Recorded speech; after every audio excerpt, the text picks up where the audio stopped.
Good to see everybody. I can't actually see you, but I'm happy to be here and talk about organizing the spring vegetable garden.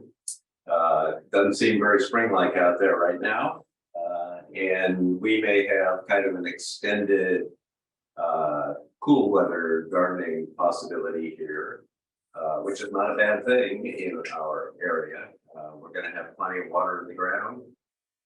And we're going to have moderate temperatures for the foreseeable forecast, at least. And so a lot of the things that I have out here on the table that are generally listed for planting this time of year are even more appropriate.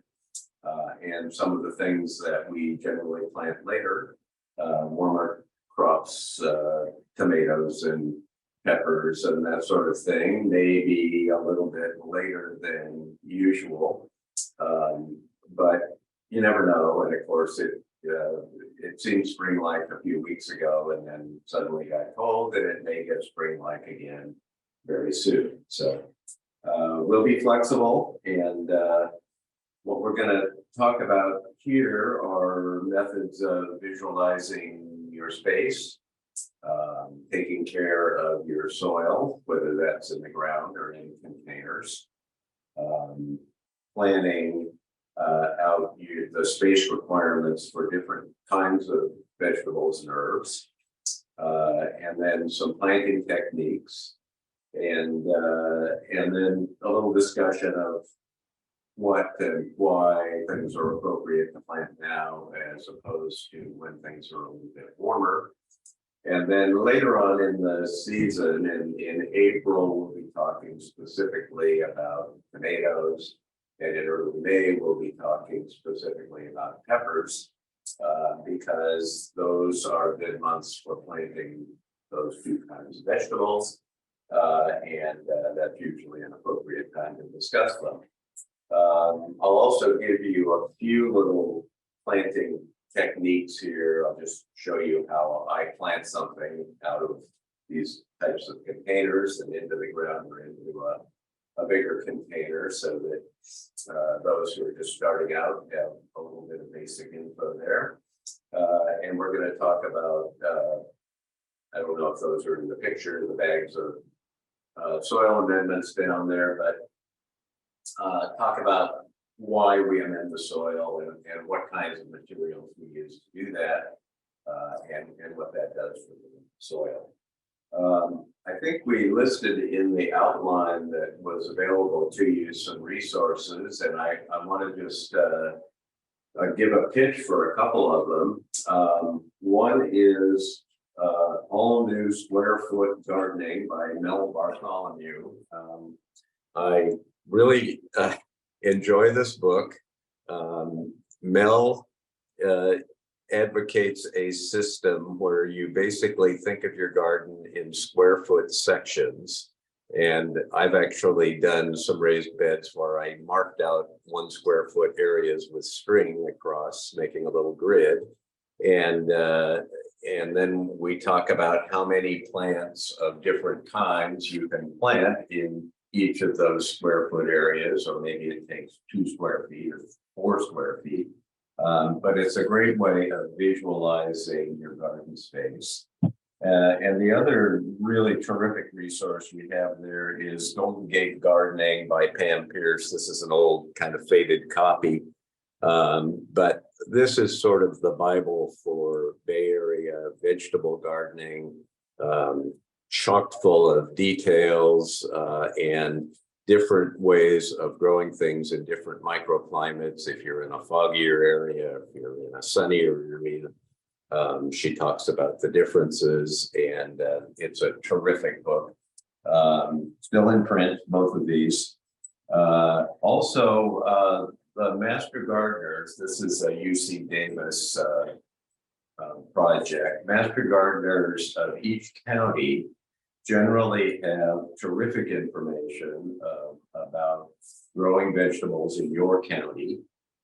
And sometimes they break it down again into microclimates. So if you're in San Francisco in the fog zone, or San Francisco in the sunnier zone, or Contra Costa County nearer the water or farther from the water, They usually will talk about that, and you can just Google your county and master gardeners and you'll find their site.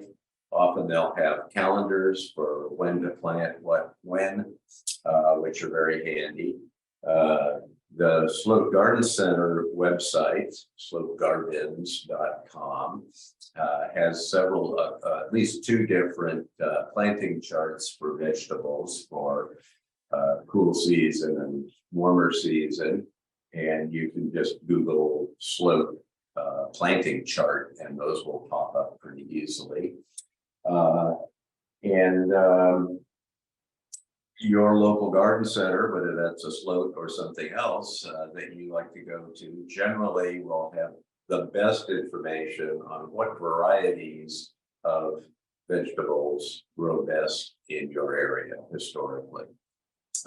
So for instance, here in Mill Valley, where we have very cool nights year-round, I generally don't recommend people trying to grow gigantic, big boy tomatoes. But we can do very well with smaller tomatoes. So, we can give people a heads up on what varieties will work well here in a warmer area, especially if you have slightly warmer nights, say above 50 degrees. There aren't too many areas in the Bay Area that have that, but you can grow a little bit bigger, longer season tomatoes. So use your local garden center as a good resource. Let's talk about soil a little bit, because soil is the heart of gardening. And in the Bay Area, we have many, many different kinds of soil, ranging from almost pure sand, if you live in the avenues in San Francisco, to very heavy clay, which you could throw pots with if you could dig it up. And most things in between.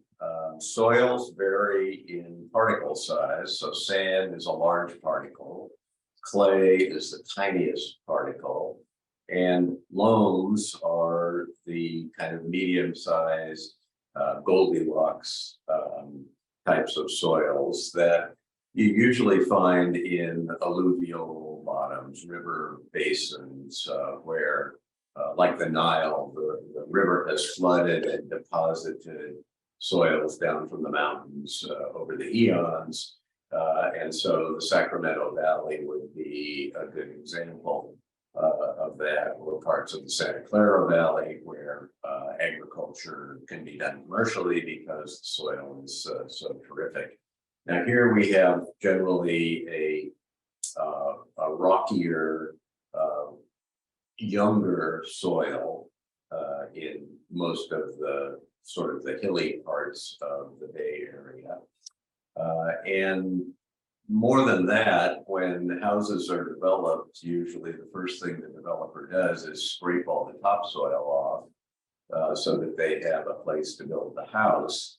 And then when the house is finished, they bring a couple of truckloads of soil that they've gotten somewhere that they call topsoil, and they spread it over, and that's what you end up with when you buy a house. It could have been 50 years ago, but it probably was the same process. So you don't really know what you have in the way of soil, even if we talk about the native soil in a given area. That's not necessarily what you have in your yard. Now, the good news is that developing better soil is done the same way, whether it's a real sandy soil, a real clayey soil, or if we're just amending a loamy soil. And that is to add organic matter to the soil. Organic matter decomposes over time. It releases humic acids. It releases nutrients. It feeds the rest of the biological activity in the soil, which is mainly bacteria, fungi, and insects and other arthropods that are down there working away on all of the decomposing matter and are being eaten by other things that are also adding fertilizer. The earthworms are bringing the organic matter down deeper into the soil. And so are lots of little burrowing insects. So there's a real dynamic going on in your soil that's helped a lot by adding additional organic matter. You don't want it to be pure organic matter. You want the little particles of soil in there, and you don't want more than about a third organic matter at a given time, but it does decompose, and so you have to keep adding it. In a container, you really want to use a what we call an engineered potting soil. Good quality potting soil consists of basically usually bark, coconut coir, sometimes peat moss, various grits of sand or rock, and then fertilizer elements that usually come from things like feather meal and bat guano that give it a little bit of fertility. The important thing is that there are lots of different sizes of particles so that some of them can hold nutrients, some of them can hold water, and some of them can just let the water pass through and have lots of nice air cavities in the soil, because the roots need oxygen to breathe, just as leaves need carbon dioxide to breathe. So a soil that's too compacted, too full of water, drives out the oxygen and is bad for the roots. But a soil that is containing just enough water to be like a run out sponge is kind of perfect combination of water and air. So I recommend using a pre-engineered potting soil for containers so that it won't pack down. I've tried to make potting soils myself numerous times, and usually after a while they're hard as a rock and they're not very functional anymore. But I find the good quality potting soil will do a good job for you. Like the Slope organic potting soil over there is my go-to, but there are others as well that are good quality, and some of them are quite expensive. You may have run across the ocean forest potting soil. Is very nice potting soil, but very expensive. There's also the Eden Stone Formula 420. I have no idea what that was developed for, but it's quite fertile and quite a good potting soil, and a little more expensive. As an experiment, one year I just planted a tomato in a bag of Slope organic potting soil, a bag of ocean forest, and a bag of 420. And punched some holes in the bottom for drainage, and they all grew just fine. And I couldn't see much difference between them. So that wasn't a scientific experiment, but just to let you know. What we want to do with a piece of ground that you're going to garden for the first time as a vegetable garden is a little more work than if you have an established garden. So let's just quickly go through it. I have a piece of ground that's, I don't know, 10 feet wide and 6 feet long, and I want to make a vegetable garden there. What do? Well, grab the camera, Jen. Okay. You're going to want a shovel, probably like this, so that you can dig up the soil for the first time, turn it over, get the weeds out of it, loosen it up. After you turn it over maybe once, if you happen to have access to a fork like this, not a pitchfork with sharp skinny tines, but a garden fork like this. These are terrific for turning the soil, breaking it up a little more, and getting the clods out of it. Does a better job with a shovel. A steel rake is handy. I don't happen to have one here, but it is basically a flat rake with straight tines like this, and it's excellent for smoothing and grading the patch, so that you can, get the rocks out and that sort of thing. But it's kind of like a big claw that wide. Those are three really good basic tools to get started with. After you've turned it over the first time, then you want to add some organic matter to it. And you have lots of choices. Over here on my right is the slope planting mix, which is a mixture of bark and some compost and some little bit of manure. It's sort of an all-purpose additive. We usually recommend it when people are planting trees and that sort of thing, but it would be usable in a small garden as well. I think we also have a bag of compost here. This is the E.B. Stone brand. There's a Slope brand. They're identical. Some chicken manure over here. And I like to use a ratio of about 3 to 4 parts compost to 1 part chicken manure. Spread those on the patch about 2 to 3 inches deep, and then dig that in. So you want to break up the soil first and then dig it in, and add some balanced fertilizer. This is the E.B. Stone tomato and vegetable food. You'll notice on any bag of fertilizer, either in the side panel or the front, in this case, are 3 numbers, 453 in this case, right here. And those are the percentages of nitrogen, phosphorus, and potash, which is potassium, respectively. And you want a balanced, 555 would be equal amounts. This is slightly more phosphorus. Anything that's in the range of equal is fine. The down to earth BioLive over here at 542, that's balanced enough as well. And these fertilizers also have micronutrients in them, things like usually calcium, in particular for vegetables.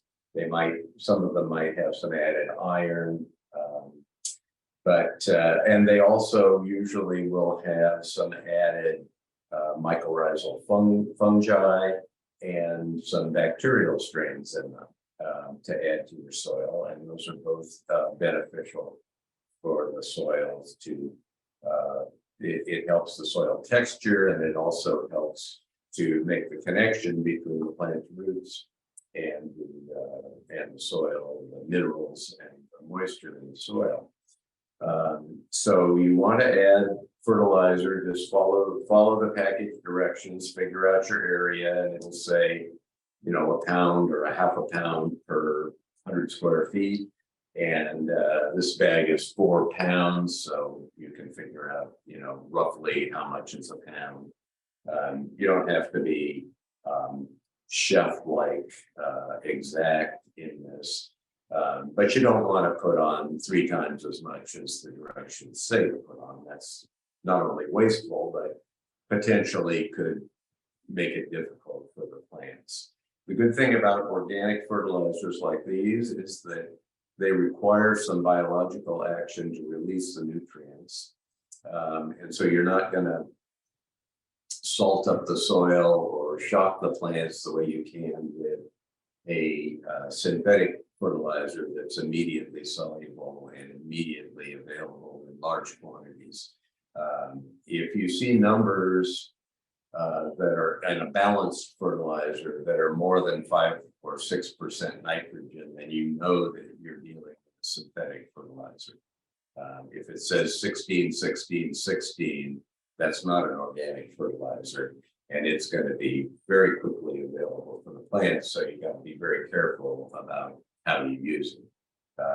I'll make no judgment about whether you should use it or not, but I do want you to be careful about how you use it if it has high numbers on it.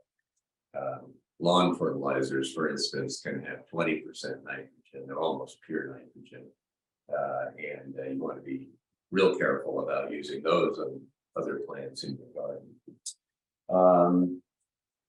If you're going to be gardening in containers, then you want to add some fertilizer to the potting soil as well. The potting soils have some nutritional elements in them, but making sure that you get some balanced fertilizer in with the potting soil is a real good idea.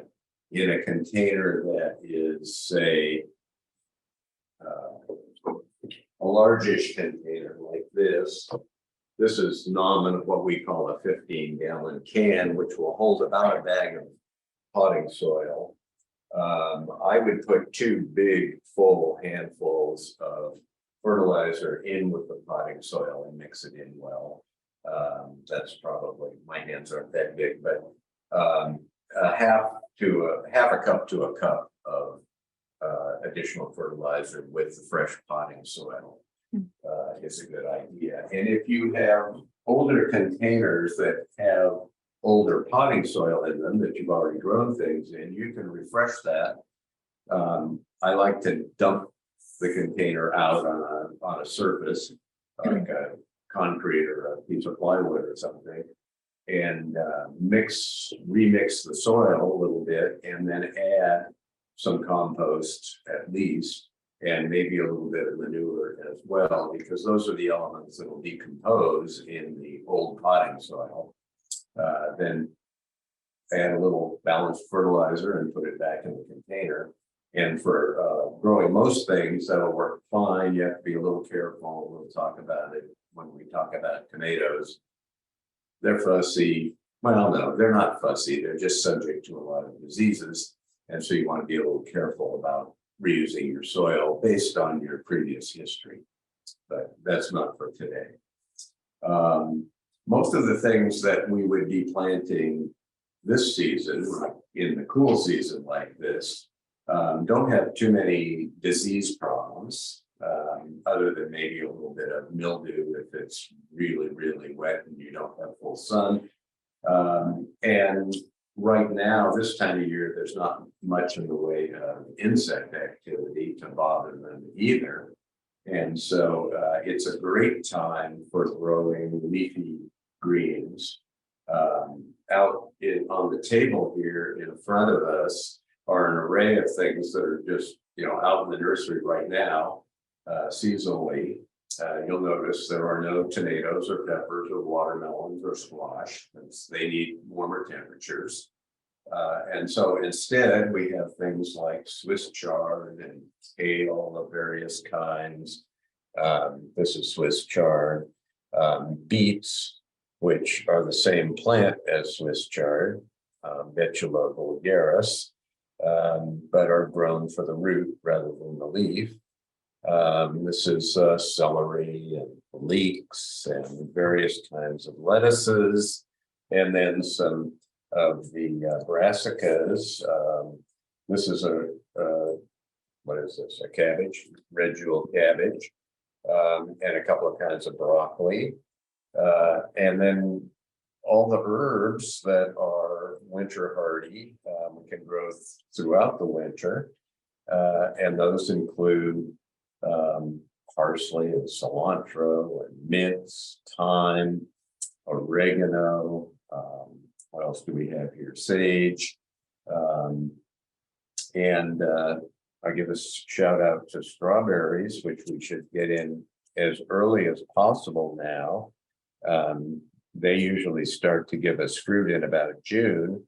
And this is a 6-pack of strawberries, but it's already trying to flower and make a strawberry.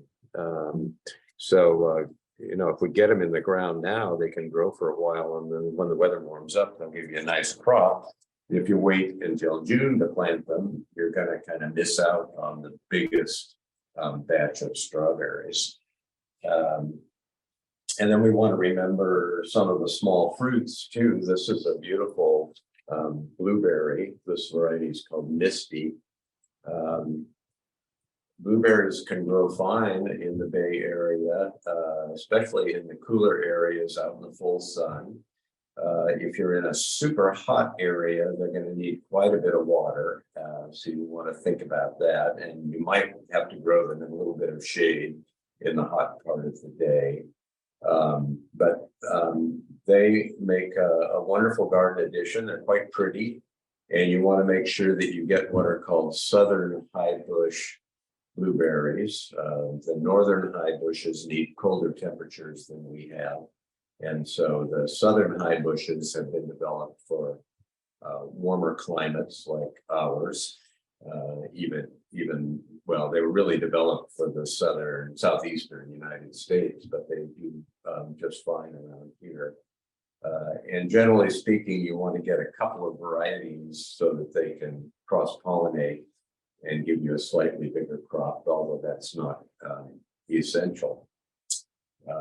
So that's kind of the mix of things that we can grow right now. We should be putting in artichokes now.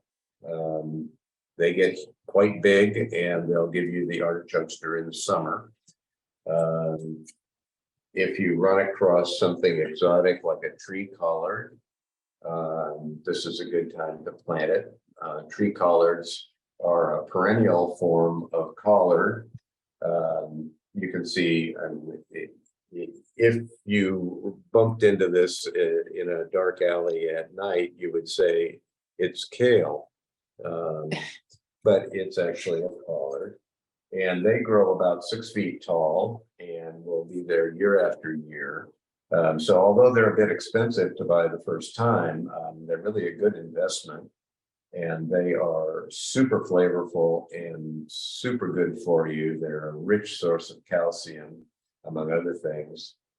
You just want to make sure you get some calcium in the ground at the time you plant them. So ground oyster shell is an excellent source, which is usually readily available.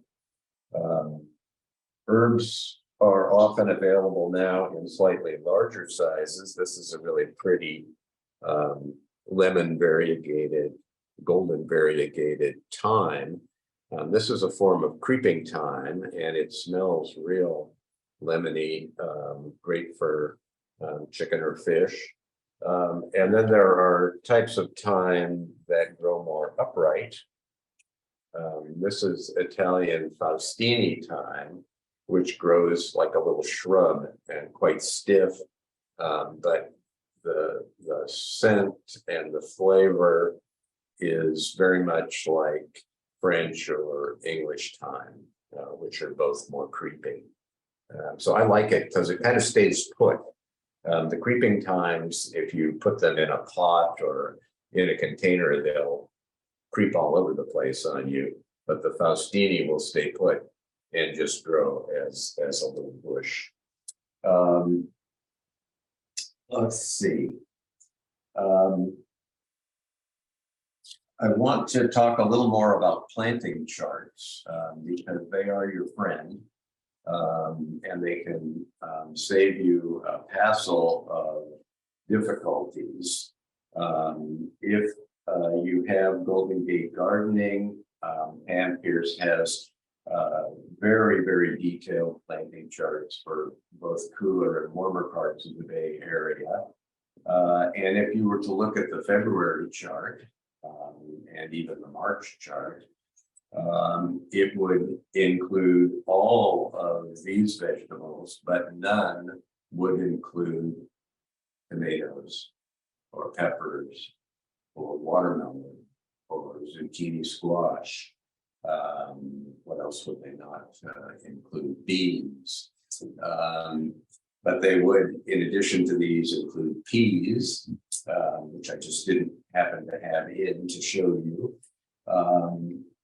And you would have to wait until April on the chart to see that it's time to start planting some of those others. Now, if you're going to plant them from seed, of course, you would want to get started now, figuring that you would have about a 6-week period for getting the seeds started and getting them growing, probably starting them indoors. and then slowly moving them outdoors as the weather gets warmer. And I think we have a couple of webinars on tape that you could go to that would help you with seed starting. I'm not sure we have a specific vegetable seed starting one, but it doesn't really matter. The techniques that we discuss in those can be used for vegetables as well. So if you want to do that, get going with your tomatoes at least now. You don't have to pre-start beans. They can start right in a pot or in the ground when the time comes. And it's a little early for peppers, probably for you, unless you can grow them for 2.5 months in the house. If you have a greenhouse, great. I'm going to show you now how I deal with plants that are in 6-packs or little pots like this. This is the way you're probably going to find your plants in the nursery if you're not growing them from your own seeds. There are several different kinds of 6-packs that exist, although we only have 2 kinds here in front of us. This 6-pack is usually referred to as a pony pack because it's quite deep. It has long feet, and that means the roots can get a pretty good start. If you push up on the bottom and then just pull the little plants up, you can see that you have a little plug of soil, and the roots have pretty much just gotten to the bottom of it. They're really not much past that, and quite healthy. Most healthy roots are white like this. If they're brown, that's not a good sign. Let me see if I can find something that's a little more root bound than that. That one's a little too simple. Let's see if this here, this one looks like it might be a candidate. So I'm gonna, with a container like this, you can't push the bottom up. So what I do is turn them over and bang them on the edge of something like that, and they come out. And here, the roots have filled the pot a little more. Now you'll notice that the red chard has pink roots. That's kind of charming, I think. It's filled the pot. It's not, grotesquely full, or sometimes a really old pot full, there will be a whole 1/4 inch or 1/2 inch of roots circling around the bottom of the pot, and those are pretty old. But this is reasonably fresh. And so I'm going to take this over to our mobile potting station over here, which is always handy to have. If you don't have one, you should have. Just kidding. I don't have one at home either. The label that comes in most plants is a wonderful tool for preparing the roots for planting. Now, you can just tear the bottom off. I know somebody who is behind the camera here who is an advocate of tearing the bottom off, but I'm a little more gentle with them. So I like to use the sharp corner of the stick and just score the roots like this. And what I'm doing is breaking the surface tension of the root ball of the soil and making lots more little places where the new soil can interact with this old soil. And just a little bit on the bottom as well. And then if I have some hanging off, I'll just tear them off. And none of this hurts the plant at all. And it gets it ready to receive the new soil in lots of little nooks and crannies. And then that encourages the roots to grow out into the new soil. And so I have some slope organic potting soil here. So I'm going to put a little bit in, and then I'm going to add a little bit of fertilizer. This is a 1-gallon container, so I'm not going to use a lot of fertilizer, about a tablespoon mixed into the bottom half. And then I'm gonna fill up the top half most of the way and put another tablespoon in and mix it around. And then that's about the right depth to put my plants in. Now you'll notice there are several plants in here, maybe 2 or 3. I'm not going to worry about that. I'm not going to try to separate them, and I'm not even going to thin them. This one is very vigorous, as is this one, and they're probably going to take over, and they'll shade the weaker ones out, and they won't compete very much, so I'm not going to worry about it. So I just set it in there. I'm going to try to hold them up so you can see what's going on. And I'm going to fill the pot.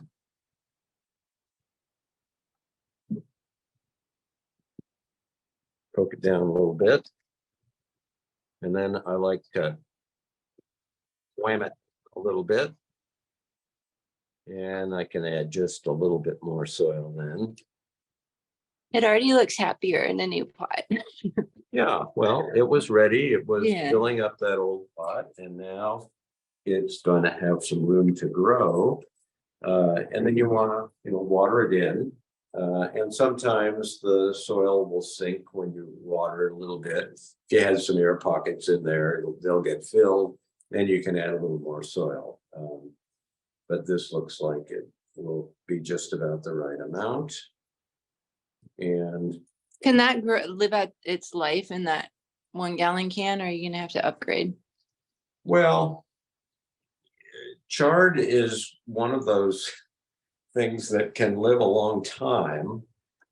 Although I prefer chard that is young and fresh and that you hardly have to cook at all, if at all. So if I wanted to grow it for 3 or 4 months, this would be fine. If I want to grow it longer than that, I might have to move it, but I'm more likely to start a new one rather than keeping it around forever, because the older the plant gets, the tougher the leaves get. And so if I'm in starvation mode, I will grow it forever. But if I'm just after fresh leaves, then I'll confidently grow some more from seed and always have young chard to grow. Also, chard is a plant that 2 or 3 times during the growing season, as the weather gets warmer, it will be visited by a little fly that will lay an egg on it. And the larva of the fly is called leaf miner, and it will burrow into the leaf of the chard and make unsightly lines around inside it.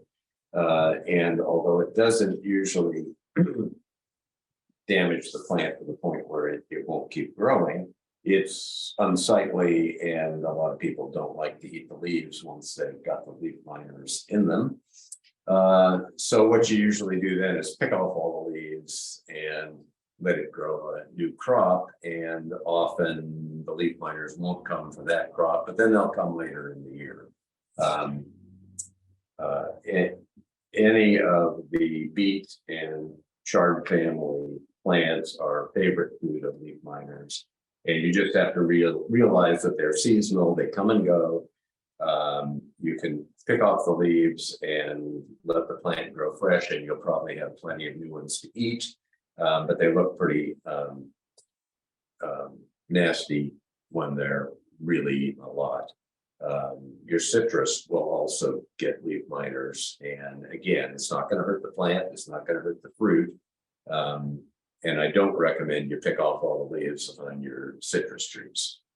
Just let the miners are going to be there, and just live with them. So anyway, that's how I plant. Whether I'm planting in a container or in the ground, I want the crown, the area of the plant that was in the pot, that was at the surface level. I want that to be at the surface level of my new ground or container. I don't want to bury it with soil. And I want to give it enough room to grow. So if I were doing this in the ground, I would plant my next chard plant about 14 inches away, roughly, so that they have room to grow. I think Jen's question was a good one. This gallon can would be fine for this plant for a goodly time, and I would get lots of chard out of it, and then decide whether I want to do. The only difficulty with a small container is that they dry out quickly. Yeah. So as you get into summer, if you don't want to be out there checking daily, you might want to have a container that's at least a 2-gallon or 3-gallon size, a little bigger, so that you don't have to water it as often. That can make a big difference. A large container, even during the summer, won't need watering every day, except maybe in the hottest part, the windiest parts of the Bay Area. But generally speaking, every 2 to 3 days will be enough in a large container.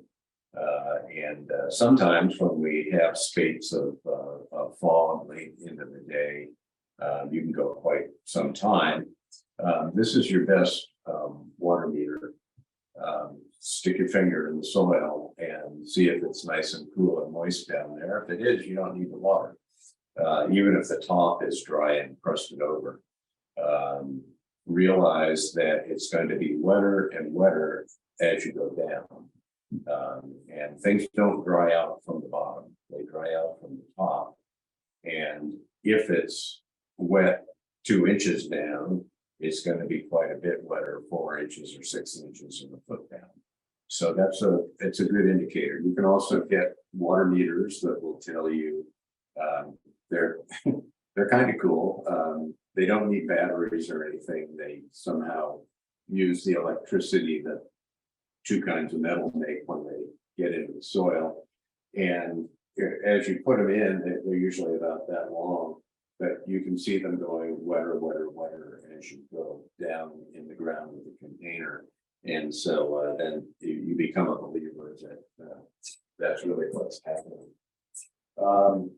Hey, Dan, I actually have some questions that were kind of pertain to the replanting that you had. Sure. So you were talking about the chard and especially with Jen about, if you need to replant it and stuff like that, as well as making it getting larger. I have someone asking about herbs in general. Do you have to replant herbs every season? Can you use older plants? How do you deal with the herbs versus like the veggies? Right. Well, there are kind of 2 or 3 classes of herbs, in a sense, depending on their botany. And the ones that last the longest are the woody kind of Mediterranean herbs like thyme or oregano or sage, rosemary, that actually develop a woody stem. And they're perennials, they'll last year after year. What I usually do is give them a haircut at the beginning of spring, so that they have to grow up a lot of fresh new little leaves. But they'll last for several years. So you don't have to replant those. This is a little herb garden, commercially produced herb garden that has oregano, rosemary, and sage in it. No parsley or sage. And we'll talk about parsley in a minute. But there is sage. But these will grow together well, in a sense, because these are all woody herbs that'll last year after year. They all come from a hot, dry summer climate, and like the same kind of culture. I would be a little concerned about the rosemary in the middle here, because this is an upright rosemary, and they can grow up 4 to 6 feet and equally wide. And so it may not be the best choice for a tiny little herb garden like this, but it'll work for quite a while, and you can harvest at will. So anyway, the woody herbs are one kind. Then we have the carrot family herbs, which would be parsley and cilantro. These are both biennials, which means they grow for a year and make lots of leaves. And then the next season, they want to make flowers and seeds. And so they put their energy into flower stalks instead of making more leaves. And if you've ever gotten to that point with them, you realize you can't fight them making flowers. That's all they want to do. And the leaves are an afterthought for them at that point. And then it's usually time to either let them make the seeds and let them fall, and often they'll just grow in place, or replace them at that point. So about 2 years for those. And then there's mint. Mint really falls it doesn't make a woody stem, but it has perennial roots. And so while it'll often go kind of sleepy, dormant during either the winter or the late fall, it'll often come back in the spring with a vengeance. And the thing about mint is the roots are aggressive and spreading. These are real young, so you can't really see anything. You don't want to grow it in a container with other herbs, or it'll basically take over the container. But it'll last year after year. The ideal spot is a north exposure with a dripping water faucet, so that it's nice and moist for them. Let's see. So that's 2 classes of herbs. What else was I thinking about? The warm weather herbs. These are all cool weather herbs. Mm. The warm weather herbs would be things like basil. And there are 2 kinds of basil, perennial basil and annual basil, but around here we're even too cold for perennial basil in winter. So whatever basil you grow, you'll be growing between about April and November, if you're lucky to get that far. And then you're going to start over again the next spring. So that's pretty much it on the herbs. Yeah, so you're saying like there are a couple different classifications, like the veggies, where some of them will last longer. Go for the woodier ones if you want long-lasting ones, but there's also more seasonal ones that will grow for a shorter period of time, but maybe a little bit faster. Right. Yeah. It tends to take less water too. The woody ones can be quite drought resistant. They all come from a true Mediterranean climate like ours, and once they've been in for a couple of years, they don't need much water at all. Yeah. I had another question a little bit around planting, and it could be a pretty quick one, is how clean should you worry about making your containers when you're repotting from one to another, or if you're reusing containers, and things like that, just for general care? Yeah, it's a good question, and I don't find there's much problem with most plants. I rinse the container out usually, just squirt it out with water and get as much of the old soil out as I can. I don't sterilize them. The exception would be tomatoes. Again, depending on your history, if you've had any disease problems, fungal disease problems with tomatoes in the past, you want clean soil and clean containers. They're really about the only thing we grow that has serious problems. I guess potatoes would be the other one. If you grow potatoes in containers, you want to make sure those containers are very clean. So with tomatoes and potatoes, if you're going to use an old container, it wouldn't even hurt to use a little bit of bleach and really sterilize the container, and then fresh soil in it, not old soil ever. for those crops. Nice. Yeah. No, very good. It's helpful to know. But like you said, it's a lot, often you don't have to worry about it too much. But for specific things, pay attention to it.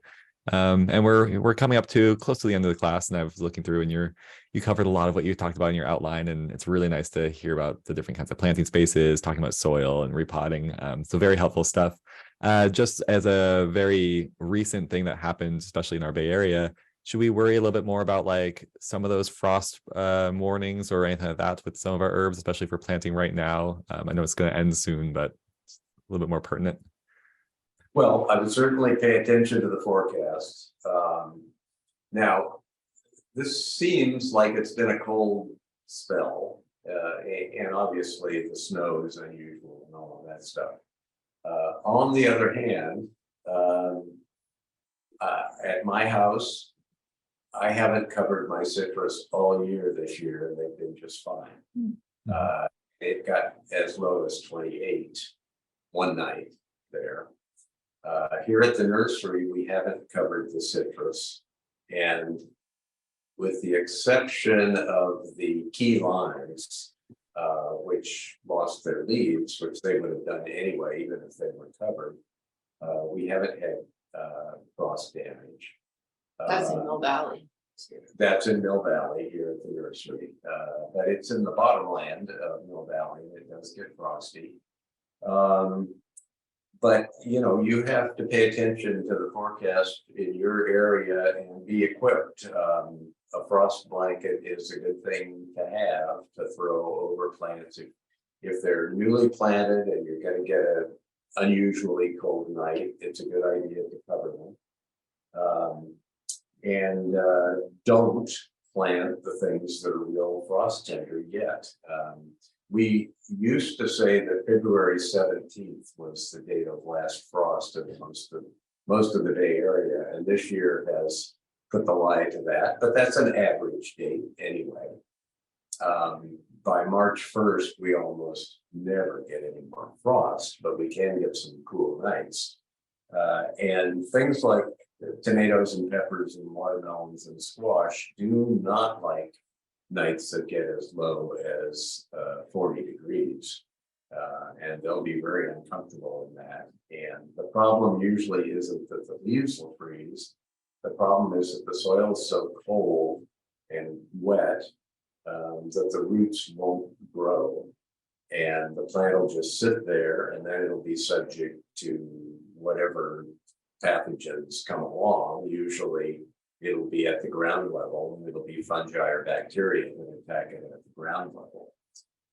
So just be patient with the things that need warmer weather.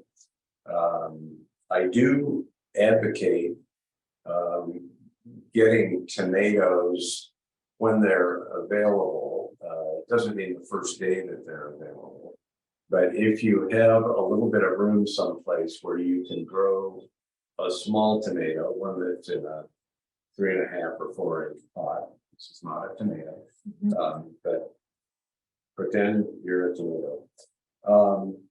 If you can put this in the 1 gallon size, I'll be that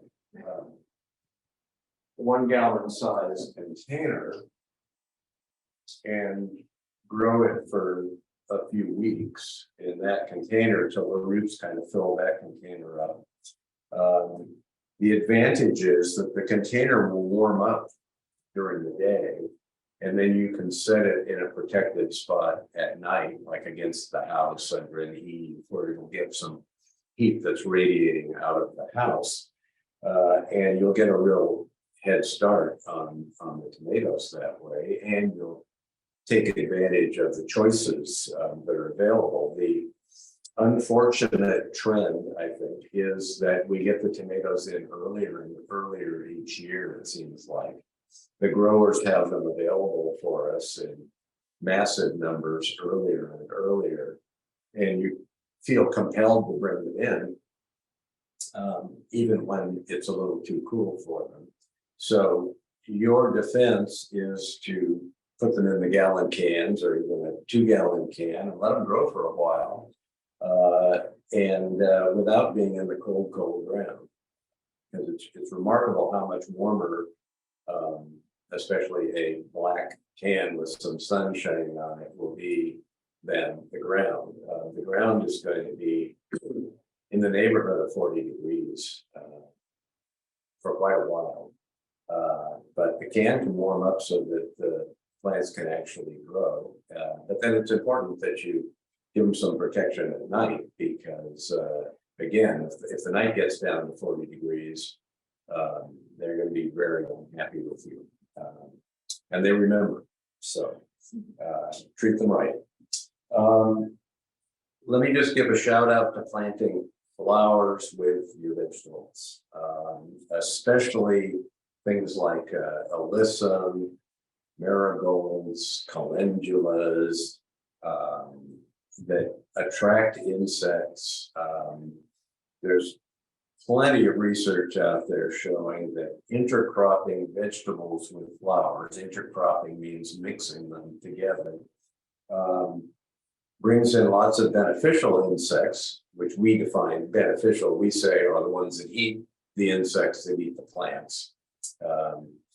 And they also confuse the insects that are going to eat your plants, and they don't find a big monocrop that they can just munch right through. Instead, they're going, well, gosh, I don't really know what's really here. There's this alyssum is weird. I don't want to eat it.